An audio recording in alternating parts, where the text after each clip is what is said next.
Sex. Sexy. Sexual. Sex. So sexually active. Sex. Sexiest. Flower. Jizz. In my last video, I was exploring the myriad of sexual strategies that abound in plants and animals at this time of year in the UK.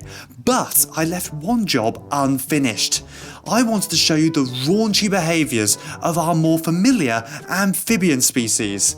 But the pond where I was at wasn't proving too successful. But there is another pond that I know of where I'm almost certain we'll get some good frog or even toad action, so it's not all over yet. Right, hello, I'm back in Bristol now.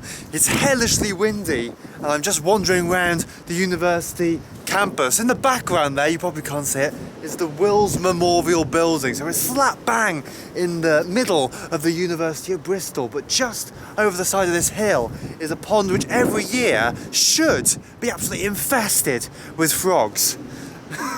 So let's go and have a look.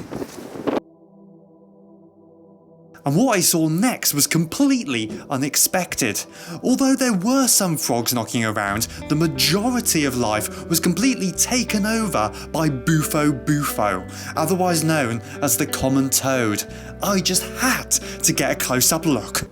Look at that fella. That is a male common toad. I know it's a male because the males tend to be smaller than the females. And also, as I was trying to pick it up, it was trying to wrap its arms around my fingers with quite some force. And what it was doing there was, it was trying to mate with me. That's this animal's kind of reflex response at this time of year. It was trying to get itself into a position which is chapter 1 of the Anuran Kama Sutra at this time of year. And that is a position called amplexus. Basically, the male grabs hold of the female to the point where she can't escape and he can't let go. He's not actually mating with her when he's in that position.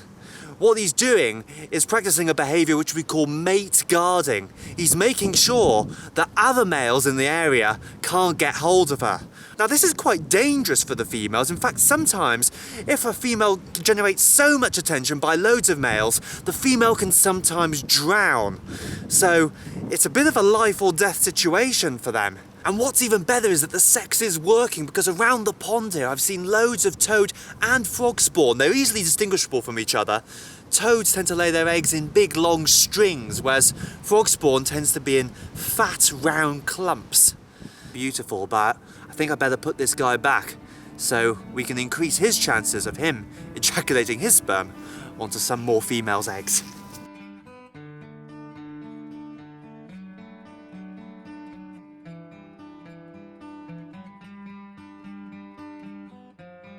Well, I can't think of many better things I could have been doing on an evening like this, to be honest with you, and the fact that I was experiencing it on my own in the middle of such a bustling city makes it all the more special, I think. So let's hope that these toads have a very successful mating season, but it's now raining, so I'm gonna have to cut this short.